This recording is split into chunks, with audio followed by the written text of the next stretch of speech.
All right. Hello, everyone, and welcome again to the CVC Exchange Training for Admissions and Records. My name is Mackenzie Johnson, and I am the Platform Management and Support Supervisor. We also have some other CVC team members here with us as well to help answer questions, but we'll hopefully have plenty of time for questions at the end after reviewing the information that we'll present here. So let's dive in to what we will be covering today. First, we want to dive into that admin dashboard and highlight particularly these 3 bullet points here, which are the sections that our admissions and records teams typically use. Then we're going to go into some workflows and kind of talk about some of the reminders for each of those components. Then we'll talk about common errors. We may not get through all of that, all of the information there, but again, we will send out this presentation. And that is just errors that students may come across as they're registering, using the CVC Exchange, or working with your teams. Then we'll highlight a few policies that affect our CVC Exchange students as well as students at the community colleges, and then talk about support and questions at the end. All right, so to kick it right off, talking about our administrator dashboard for the CVC Exchange. Many of you may already be familiar with this. This is, certainly where we manage everything from setting up terms to those managing the sections and the courses that are available in the Exchange, and then managing student enrollments for those of you that are teaching colleges. Really quick, we do have a training later today where we're going more specifically into our accounts information about how to set up accounts if you are not set up on the admin dashboard or you need additional access. However, you can also feel free to reach out to our team at support@cvc.edu, and we'll share that again at the end of this presentation. But I'll be walking through this live, and you are also welcome to follow along if you have an admin login, or you can watch and refer later as well.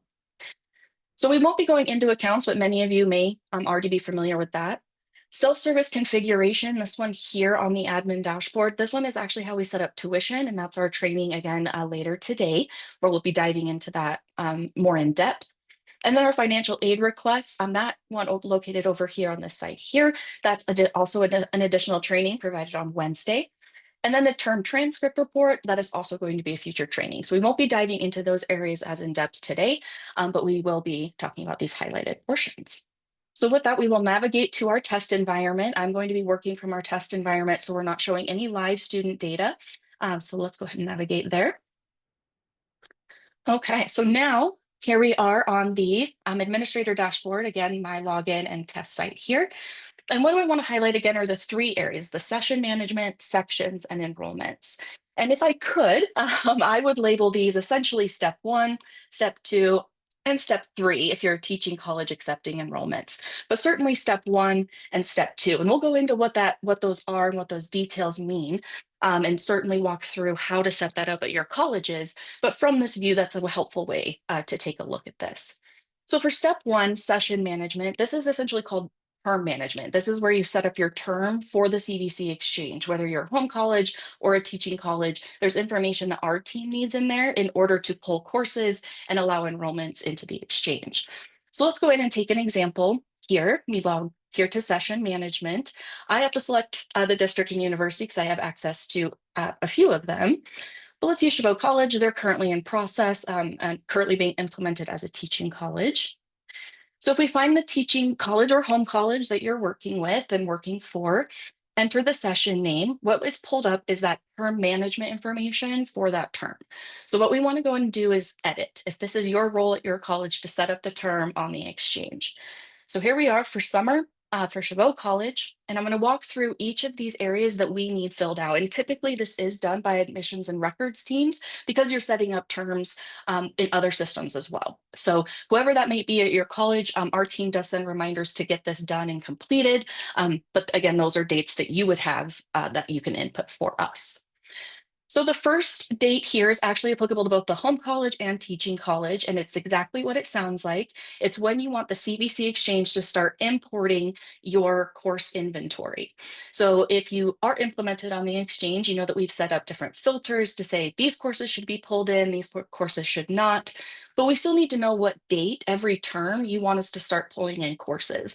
And what we say is that it's when your catalog goes live. So whenever you post that, so for example, for summer 2025, that might be in March, April, May, and that's when we want that date there. The second date is only applicable if you're a teaching college, and it's very important if you're a teaching college because this is the open registration date, the second box here. This is when students can then enroll in the courses that you have posted on the CVC Exchange.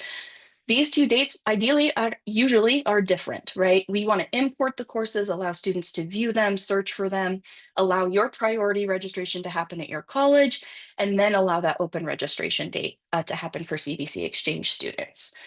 Really quickly, I do want to highlight for our teaching colleges that if you do not input the open registration date, but you do set an import date, the registration date will default to the import date, meaning that students can register as soon as your courses are show up on the exchange, and we don't want that. So we just want to make sure if you're a teaching college, you have both of these completed. Again, our team reaches out to the appropriate teams as reminders to complete that. We also try to double check this data as often as possible. Moving on, start date and end date for that term is helpful. Start date allows us to essentially know when to start pulling in inventory, and it's helpful as far as transcripts are concerned as well, so we know when your term started and ended. But the end date also tells us when to stop importing your inventory, which is helpful because we don't need to pull in inventory for 10 years prior. So if you go ahead and input that end date, that stops that inventory, but we do want to make sure that end date is just after any of your drop or withdraw dates, which that end date should be, but that's just a confirmation there. Census date is optional. As you can see here, this is not completed, but if it's helpful for your college to have that or your districts to have that, you can certainly input it. And then the last one, possibly the most important, that session or term code. So what is the code that allows us to see what's happening in your college or district during that term? If there is a space before or after or any kind of formatting error, just like in any other system, we won't be pulling in the right information. And we have had to catch that a few times, both from our team, from college teams. And so it's just a helpful reminder that that does need to be input the same way it would be in your SIS or in other programs. So that's a little bit, excuse me, about setting up session management. This is setting up your term for summer, fall, winter, spring. It needs done every term. And our team can also help you input that information if it does become overwhelming or confusing. And again, we'll hand out those support resources at the end of this training. So navigating back to our admin page, we've now set up the term, let's say summer 2025. Again, we're in test, so let's say we're setting up the summer 2025 term. And now we've done that. But now I want to see what sections are available for my college, whether I'm home college or teaching college. I want to see, okay, what courses am I making available for students to search through the CVC Exchange? Whether or not registration is happening, that's teaching college functionality, but I at least want to see the sections. And that's right where it is here, is clicking on this sections report here. So again, I will have to filter because I have access to all of our colleges, but you should be able to select your college or district here. And then let's go look at the summer 2025 inventory for our college. And we found 247 sections here. Again, we're in test, but this is a great report to see everything that's coming in on the exchange for that term. This is also a way that we can say, hey, actually don't show this course, or yes, show this course on the fly.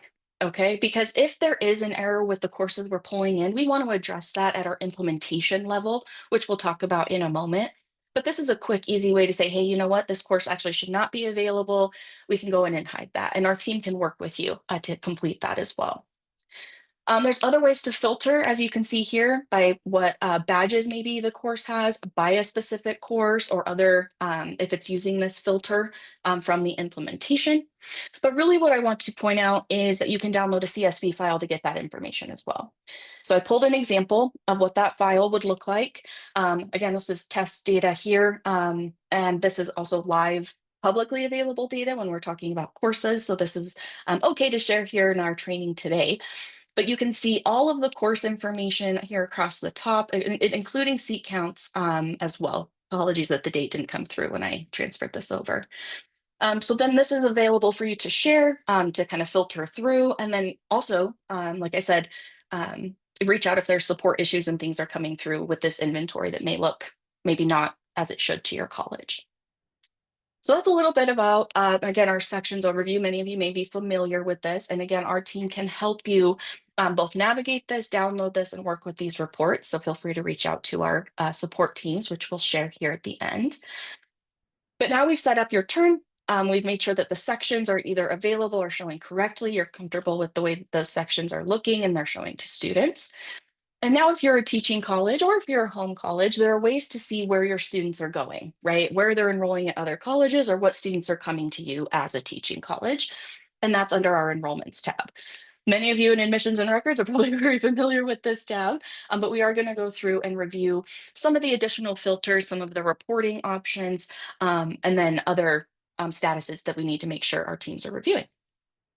So for those of you that are new to this report, this is where we can see all of the functionality, all of the activity that students are taking in the exchange. Again, we are in test, but you can see lots of different statuses, lots of different student names happening in all of these records. But now we can go through and filter. Again, we had set up the summer term or sections, let's say, had been available at Chabot. So for summer 2025, I can filter, let's say I'm a teaching college. I want to see who's enrolling at Chabot College for 2025. You can also select the student status, which many of you are familiar with. We'll go into this more in just a moment. And then if I say filter, there are my 9 students that are enrolled for summer at Chabot College, validated and registered. You can take a look at all of these student details here. You can click into those student details, but again, that CSV download is really helpful because it kind of combines those 2 views. So I did pull an example of that as well. And in this enrollments example, this is the information. I can zoom in on this, apologies. This is the information that you would get in that CSV download, potentially for all of those students. So you would get the student information, the course information, apologies, home college information, as well as payment information and the date that all of that occurred. So this is a really helpful report. Our team works from this report pretty regularly. You can also see potential error messages that come in if students are in a status that is showing an error message, and that will show here for you. So those can be really helpful ways and really helpful reports to see students at a large in a large report and be able to filter that down. A couple other filters that I do want to showcase on the actual enrollment details report is located here in that residency and other filters. So we've already filtered by session, the college, and we maybe want to show students that are validated and registered who have had all the reviews done. Maybe they've gone through eligibility and now they are validated and registered in that course. But a couple other filters that are helpful down in here, payment status.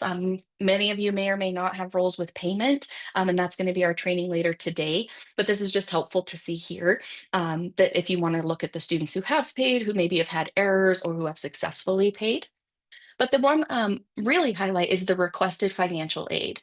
So as of these students who are in this status, I can actually filter to say, show me who requested financial aid of those students. And none of them had. So that's actually helpful for us to go through and filter and know that. And your college can use that as well. Navigating back up to these student statuses, there is a tooltip here that does show you what all of these statuses mean. However, if you do see a student that is in one of these statuses that maybe they shouldn't be or that is confusing, you can always reach out to our support team and we can help take a look at that. The ones that I do want to point out that, again, maybe your admissions and records teams are more familiar with or are becoming more familiar with are the students that are in pending person match, prerequisite pending review, or registered and pending validation. So I will go through these individually, and we have a reminder in our presentation as well to go through these. But these are essentially student requests that need approved before the student can take further action, whether that's registration or whether that's payment and residency verification. And typically it is admissions and records or counselors, prereq folks, transcript folks who take a look at that.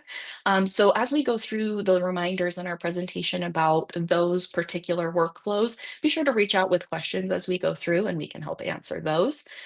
You also, each of your teams, as you become teaching colleges or as you go through this process as a home college, you do receive training from our implementations team, and we're happy to send that training again or dive in more detail with your new college teams if needed as well.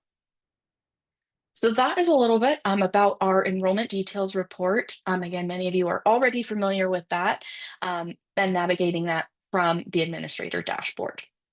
So I'm going to go back into our training again here as we set up the term, viewed the sections, and saw some student enrollments and how to go through and approve and review student requests. But now let's go in and actually look at some of those workflows as well as some of the common errors that happen as students go through these processes.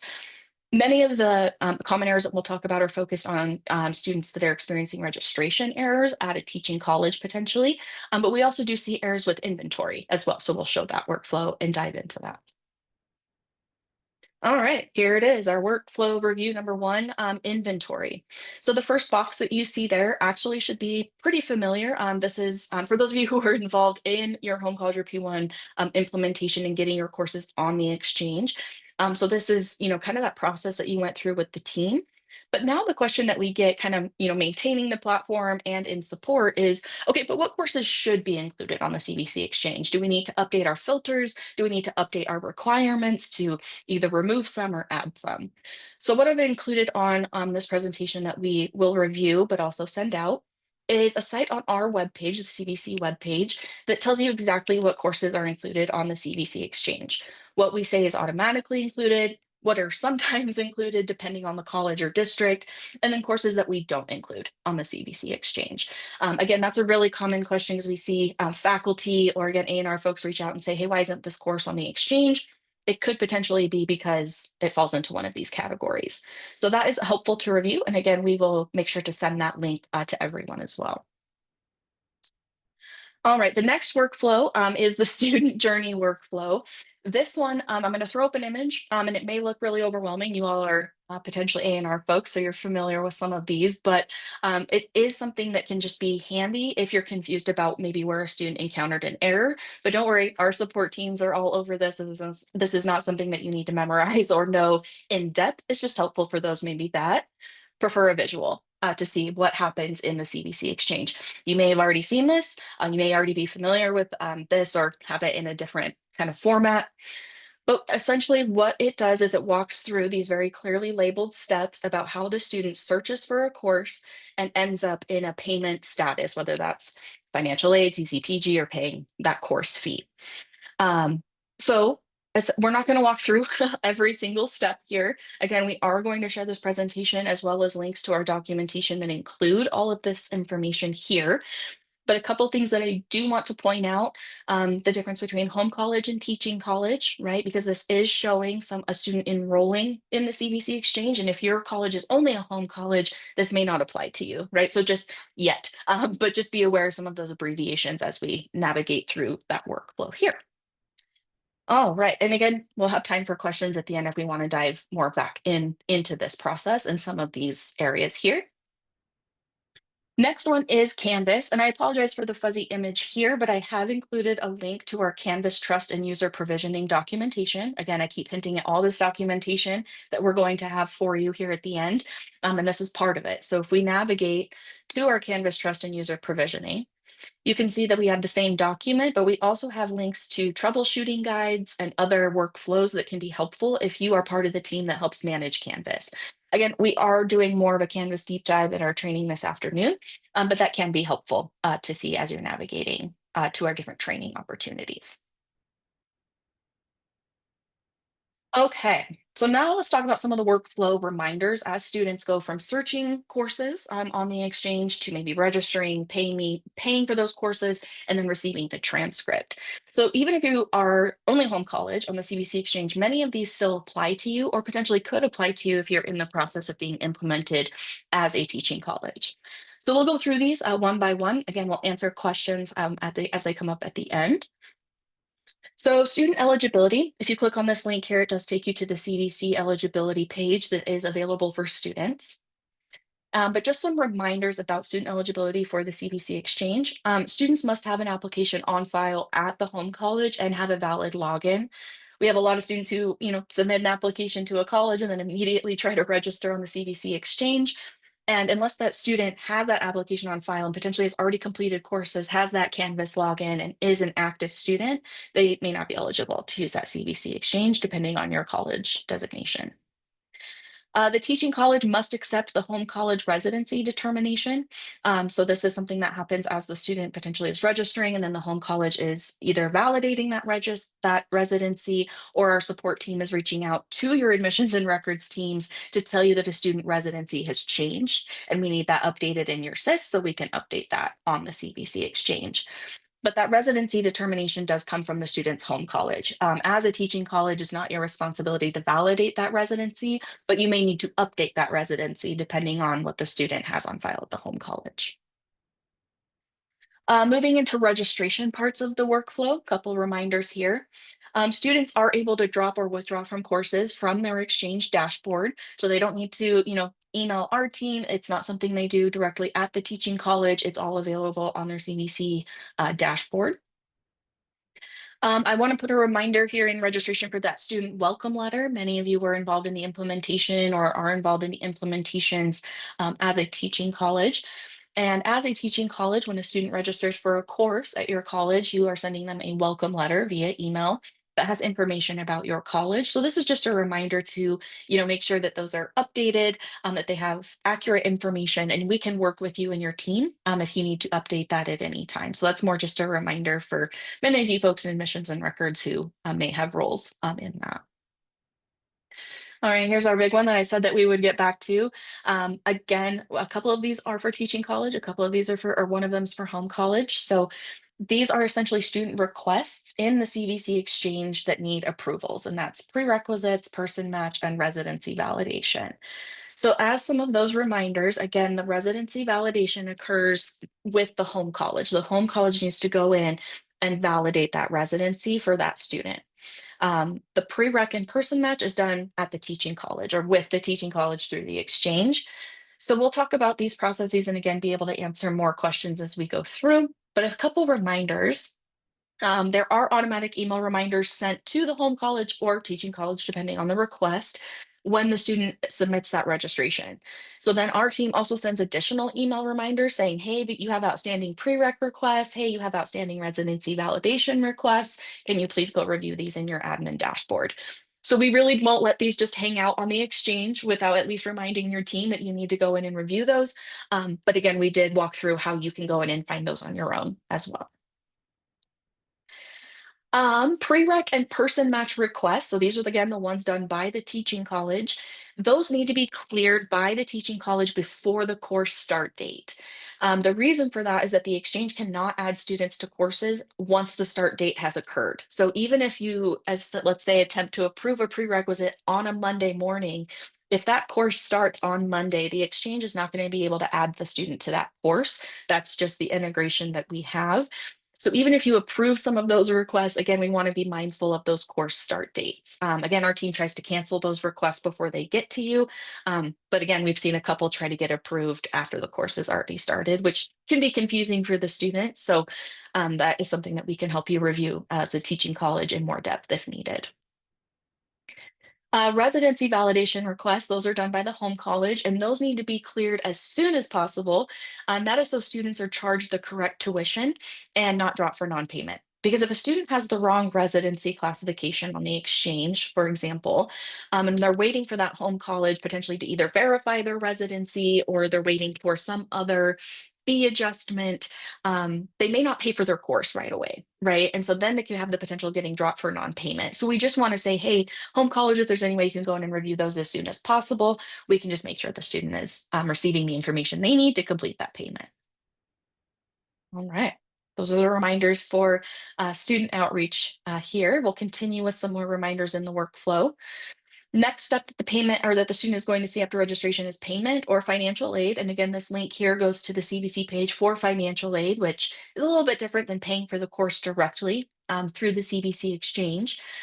However, we do recommend that students pay for their courses right up front. And our training later this afternoon dives more into payment and tuition. And then we have a financial aid training tomorrow as well. A few reminders for that workflow though. Student is only paying the enrollment fees at the teaching college. Those local fees are waived.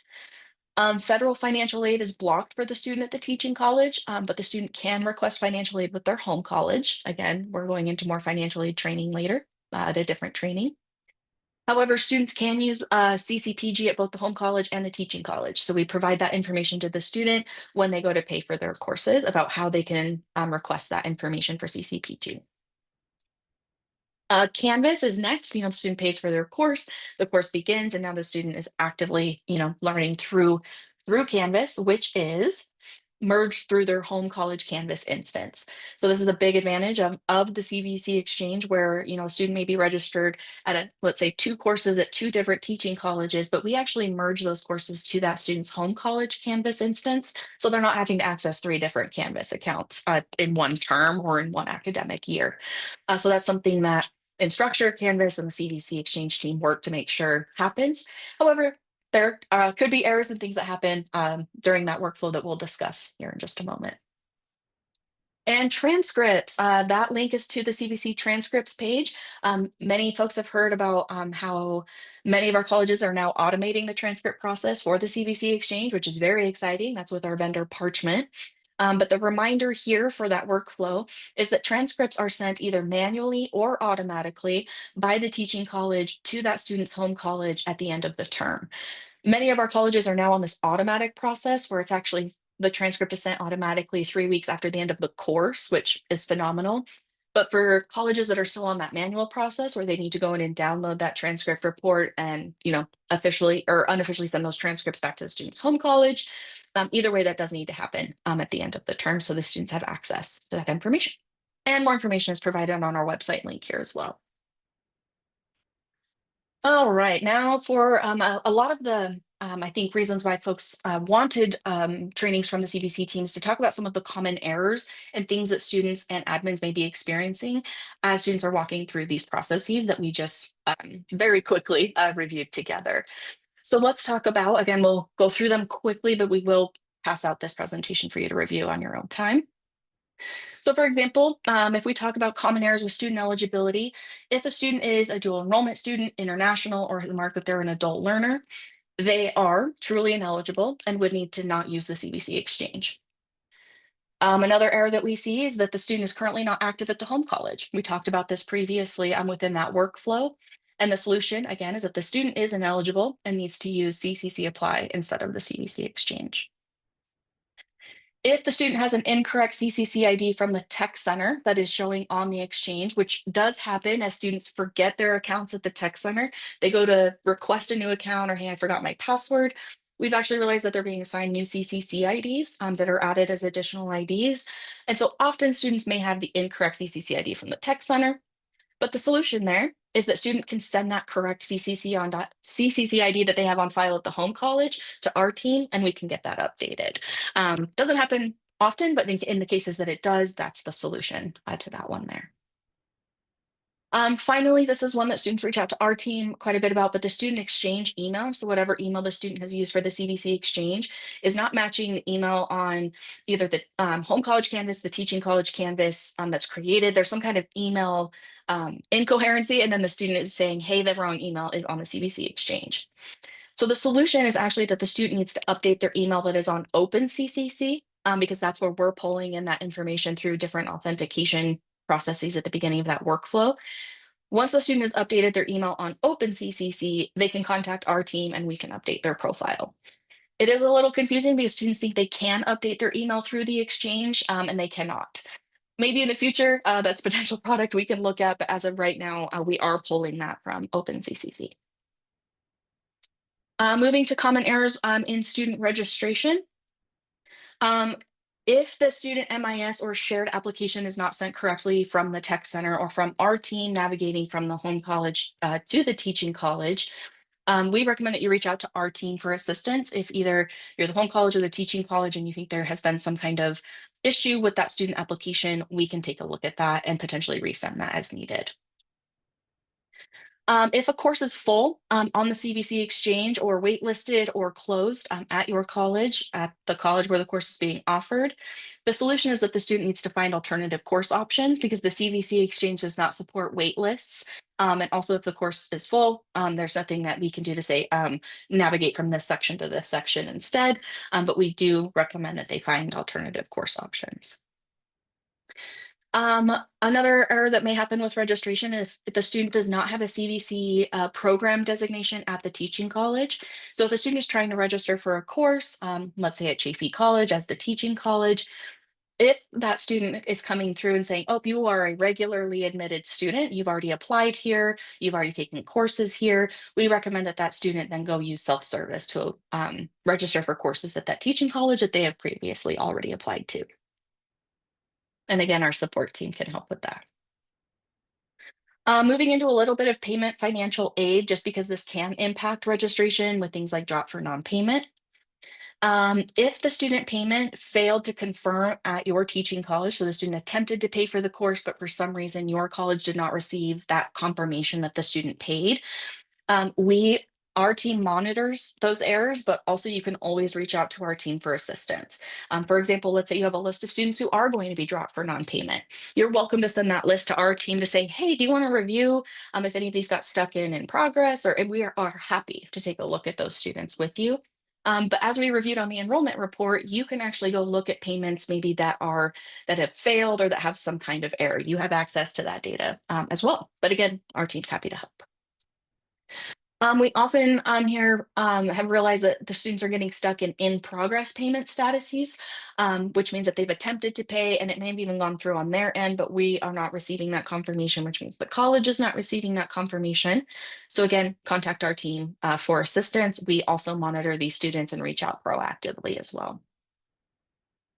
Another payment kind of financial aid area, if the student has an incorrect residency status at the teaching college, what we can do, our team can do, is we just need that residency verification information from the student's home college sent to our team, and then we can help update that residency status at the teaching college as well as on the CVC exchange student profile.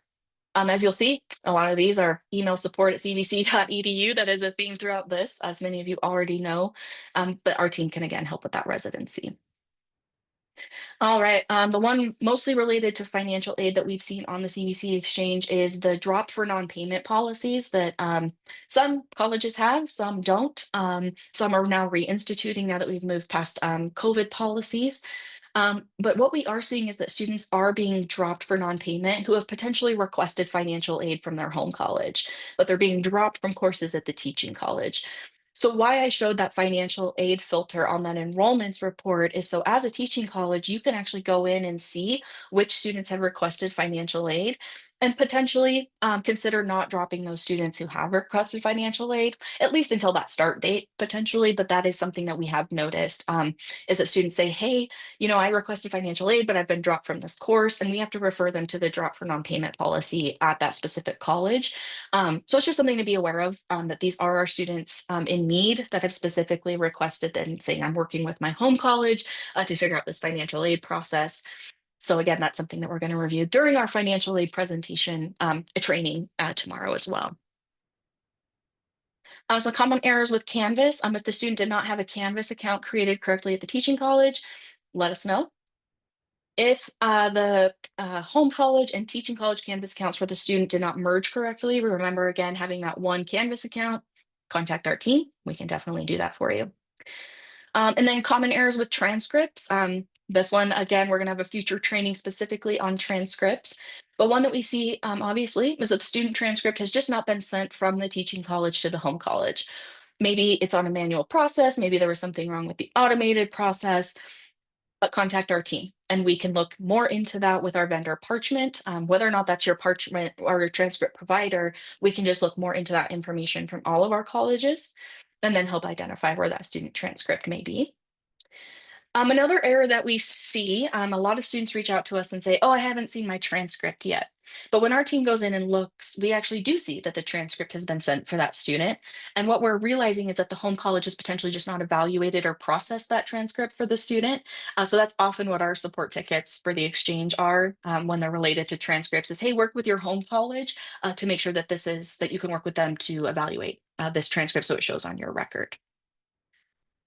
So again, you can contact our team for help with that or the home college directly.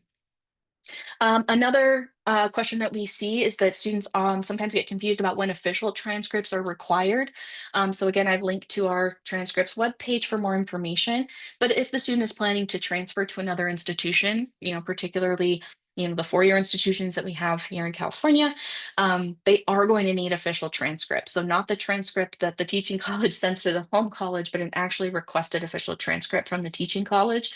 And we have more information on that on our website as well.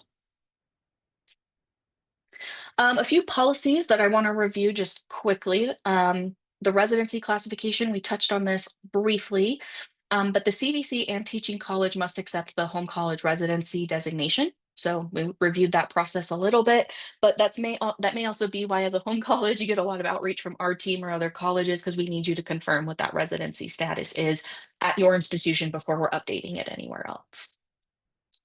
Another policy, that priority versus open registration. We just want to make sure that that open registration date in the CVC exchange is later than your priority registration dates each term. We don't, you certainly want students on the CVC at other institutions to be able to register before your athletes or students that have accessibility needs or any of those other priority groups. So please make sure if you have questions about that open registration date as a teaching college that you're letting us know. And then, of course, we reviewed drop for non-payment. This is a reminder just from the CVC exchange to our colleges that California community colleges all have different drop for non-payment policies. Some of them have none, some of them used to have them, some of them have them now. And our recommendation is that the teaching colleges ideally should notify students well before that drop for non-payment deadline using the exchange email. So I think a lot of students get confused because they have an email that they use for the CVC exchange, but often communication is sent to a teaching college email that they were assigned upon registration for a course that may have not even started yet. Right. So if they're about to be dropped for a fall 2025 course, but they're not checking that teaching college email that your college assigned to them upon registration, they may miss that information. So I did show you how we can access that student contact information multiple ways and download that into a report. And our team is also happy to help reach out to your students to say, hey, drop for non-payment deadlines are coming up for these colleges. Please make sure that that is addressed for your courses in the exchange. The only reason why we do recommend that is, again, because as students are using the exchange with multiple institutions, they are experiencing different drop for non-payment policies, right? We don't have one for the CVC exchange blanket for all of our institutions. So students are held to those different policies across the institutions. We just want to make sure that's very clear to them. All right, moving into just our future training opportunities. Yesterday we did have our exchange overview, and today we're in our admissions and records. And later today we're going to go over those administrative processes that I've mentioned, talking about payment, tuition, Canvas, accounts. So we'll be doing that this afternoon. And then tomorrow we will have a financial aid training as well, and then a transcript automation training coming in the future. So this, if you actually, once we send out this presentation, you can click on this image here and be able to register for those future trainings on our website, just like you did for this one. Now, as we talked about, diving into our support resources. So this is, I want to highlight that this is our student support. And I did include our homepage because that actually does have some really great resources across the top here for students: eligibility, transcripts, financial aid, and a direct link to our support desk, but guides, videos, everything living here. They can also immediately go in and search for courses right from that homepage. So that's a really good resource for students if you want to share that. This student login, why I wanted to include this is because if you remember, the student login is different than your admin dashboard login, right? The way students are going to log in and authenticate with their home college is different than us assigning you an admin account with the CVC exchange. So this is what that student login looks like, right? They're going to select their home college and then they're going to log in via their home college. Or if they don't have a home college, they're going to apply via CCC Apply. Again, I talked about that support option that students can navigate to. That's our Fresh Desk instance where they can submit tickets and view FAQs. But if they want to reach out, they also have options to chat, talk on the phone, or email our vendor Parchment, who oversees our level 1 support for our students. So that's how students can get that direct feedback and direct assistance into anything they might be experiencing on the CVC exchange. Admin support is the one I definitely want to highlight. And again, we will be sending out with this presentation as well as a document that highlights this. But at our homepage, again, if we open this again, there is a spot here where we can navigate to educators. And this is a lot of the other information that I've shared with other links. So what courses are on the exchange, training opportunities, processing transcripts, some of that technical documentation, a lot of that lives right on our website for our educators. However, the other one that I really want folks to be able to have access to and to be able to save for future use is is our college documentation page, which looks like this. It's a Confluence page, but it has admin guides, maintenance tasks for both home college and teaching colleges, technical documentation, Canvas, financial aid, and videos, and even more coming with transcripts as we've moved into that automated process for some of our colleges. So this is where you can find that. We'll be sending out that link to all of this as well. And we recommend, again, that you use that as you have questions about some of these processes. And then you have access to the same self-support and videos that students do as well through our website, but you can also reach out to our team directly, as I've mentioned several times during this presentation, using support@cvc.edu. And the reason why I recommend very strongly using that support@cvc.edu email is, first of all, the CVC Exchange has a relatively small team, but that way we can kind of direct your request, who needs to answer that, whether that's more of an implementation question, whether it's a student question, whether it's a Canvas question, we can direct that to the right folks if it's sent to our support desk. So please, please, please feel free to use that liberally. Reach out with any questions that you or students have, and we can help answer that as well. All right, so now I am going to stop sharing my screen here, and I'm also going to stop the recording. And we will end our recorded presentation here and then move into time for questions. Looks like we have about 15 minutes, which is great.